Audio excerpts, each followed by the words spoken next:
Chapter 11, Family, Part 2. Within the Great Valley, Ruby and Chomper were tending to their garden, shocked to see Petrie's sister, Penny. She was breathless, looking at the pair. Egg stealers, they have your son. They want to be let into the Great Valley. Ruby, we have to go. But the others? No time, we have to go now. Ruby, with her weapons by her side, hopped on Chomper's back, who shape-shifted into his evolved form, running off. Penny blinked in great confusion before she went to tell the others of the situation. By the time all the adults were gathered, Sarah shook her head. Well, what can we do? Ruby and Chomper have this. I don't know. Maybe we should... No, Littlefoot. It's too dangerous, mysterious beyond crawling with Sharptooth. Petrie's right. Chomper and Ruby are strong, can handle this. Yep. This is all my fault, Nod admitted. There, love. You did what you could. Yes, it's no different than when my friends and I snuck off. All we can do is wait. Indeed, wait. And that was all Junior and Claw could do. They were walking toward their death. Given Ozzy had the sharpened wooden claws, a poke to the back kept them going. On the way, Claw thought about his parents, the ones who saved him as an egg. They were always there, like a real, true family. He was searching for love and acceptance, yet it was there before him, at the end of his nose, and he never saw it. Always there to warm you in the cold times. Always there with shelter from sky water. Always there to catch you when you're falling. Always there to help you up again.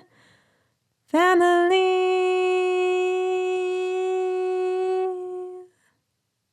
By your side in seconds if you asked it. Arms out wide to welcome you to stay. Near enough to listen to your heart's song. Always there to help you on your way. Family.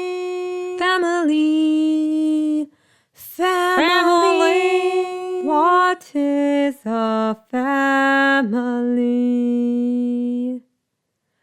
Caring and devoted hearts, with endless love to share. Love that'll follow you everywhere. Always there to warm you in the cold times. Arms out wide to welcome you to stay. Right by your side. Near enough to listen to your heart's song. Always there to help you on your way. Family. Always there. Family.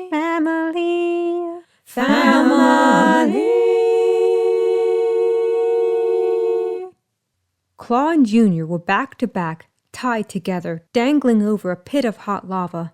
They held hands, trembled with fear. With his demise upon him, Claw realized Chomper was right. He was love. He did have all he needed. Funny how when facing death, everything changed in a blink of an eye. Right, any last words? No last words. Remember the last time? Oh yes, how the Sharptooth boy got away again, making us look like fools. Claw got an idea. Wow, outsmarted by a Sharptooth child? No wonder you guys can't get eggs. Even they're too clever for you. How dare you mock me, boy? Claw? Junior cried, being lowered, then lifted to tease them. Trust me, I got this. Claw looked the pair over. If you let us live, you could use us for ransom, get all the eggs from the valley you want. And there are a lot of eggs. Eggs? How many? Countless. It's the time of year when mothers all over the Great Valley have eggs. But if you don't let us go, the eggs will hatch soon. Ozzy, what do we do? Death. Ozzy let go. Junior and Claw screamed, plummeting toward the bubbling river of red. Then, from the side, someone jumped and grabbed them, rolling on the earth, letting them down before facing the egg stealers. "Get away from my son!" Chomper growled and bared his fangs. They tried to run, only to feel a sharp rock poking them in the back. Behind them, Ruby stood with her arrows drawn. They held up their hands, surrendering. Chomper cut his son and Junior loose. Claw rushed to hug him. You came for me. Even though I was terrible to you, you saved me." "That's what family does, son." Chomper brushed Claw's face. "Does this prove my love for you?" "If keeping me from being boiled alive, then yes, it counts." "Are you unharmed? Safe, are you?" Ruby looked at Junior, who rubbed his arms. "Yes, ma'am, we're fine. But what about them?" "I should shoot them." "Please, spare us. We only seek shelter." "Yes, we don't want to die." "You'll die if you ever try to hurt my son again." "Wait, Ruby. They're old. We should let them live.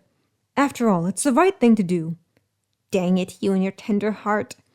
Ruby lowered her weapon. "Right. You can come, but we'll keep an eye on you." "I think they'll make good guards of the wall." Placing his clawed hands on either of their shoulders, Chomper showed off his sharp teeth as he smiled. "Right, guys?" "Yes." "Yes." The group made their way back, Claw looking at his father. "Thank you, Dad. And well. You're not hurt, right?" Chomper leaned down to look his son over. "No, thanks to you. I was wrong about everything. You did save me in more ways than I could ever know. I was angry, confused, guilty for Uncle Screech. He'd be so disappointed in what I've become. Even my birth parents would be ashamed of me. Yet you aren't. We all make mistakes, but you're learning, growing from it. And if you were the oldest, you'd be the alpha." "Yeah, right. They'd never accept a leaf eater. But it's okay. I don't need power. I have you, Mom, my sisters, your friends. I have a home, a family, and I think a boyfriend." Claw looked at Junior. "I like Junior, Father. Is that okay?" "Of course it is. I saw you two holding hands." "Do you think my sisters will forgive me?" "Only one way to know." Chomper patted Claw. "I'm glad you understand now about fighting. It's not about killing what you hate, but protecting what you love. And I have a lot to protect now." Once back in the Great Valley, Littlefoot lectured Ozzy and Strut on the ways of the valley, Sarah glaring the pair down. Junior was reunited with Mutt and Nod, who were overjoyed. "Thank you, Chomper. You saved our son." "How can we ever repay you?" "No need. I'm just glad all is well." Chomper, Ruby, and Claw headed back to the caverns, where Star and Fang waited.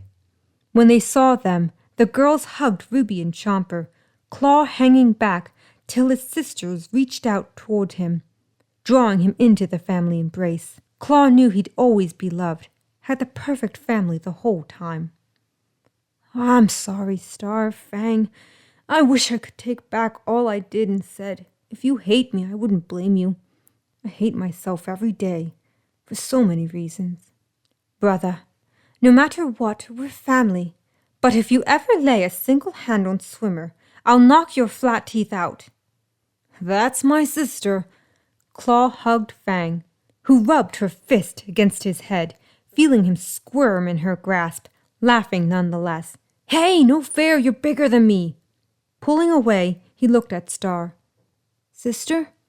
"I forgive you too." He hugged and lifted her off the ground, spinning her before he set her down. "Easy, don't scratch me." "Oh, I have another to talk to." Claw went to leave. "Mom, Dad, is it okay?" "Yes, but be back before the bright circle sets." With a nod, Claw ran and went to where Thorn was. Thorn was entrusted to watch over the egg stealers, who were asked to help clear the clearing. Bursting from the brush, Claw stopped. "Claw!" Thorn, I'm sorry. Why are you sorry? I'm the one who is sneaking around to hang out with your sister. I know, and it's okay. I'm glad she's not alone anymore. And even if we have our own lives, we'll always be brothers, right? Yes, brothers. Thorn and Claw hugged. By the way, Junior and I are together. Really? I never would have guessed. I'm happy for the both of you. The brothers are back together. Junior raced over to hug them. And nothing will break our bond. Claw smiled, felt joy for the first time in years. He had it all: family, friends, a future mate. Nothing could ruin his life, their happy home. Then he saw a flyer enter from beyond the mysterious beyond. That's not good. What? Well, the flyers reported on Sharptooth coming around the Great Valley, making it impossible for any of the far walkers to enter and other herds from leaving. I tell you, something odd is happening out there. Can't your father do something about it, Claw? Yeah, but we're hiding from someone. Who? That's the worst part. I don't even think Father knows. What shall we do? Well, I tell you one thing. The days of no worries are over. Whatever is coming, we'll have to face it. If we face it together, there's nothing we can't see through. He's right. With all of us, the powerful Alpha, Ruby, and our parents, we'll be fine. Yeah, we don't have to worry about anything. Though in truth, Claw got a bad feeling, wondering who was coming. If it was a pack of Sharptooth, the blocked entrance would keep the valley safe. But what if the Sharptooth found another way to get in? Then what? Would they be able to defend themselves? Ruby was strong for prey, but the others? They'd never stand a chance. Thus, Claw made a vow that when the time came, he'd fight, defend his home, his friends, his family, his love. He lost Uncle Screech, but never again would he lose anyone else.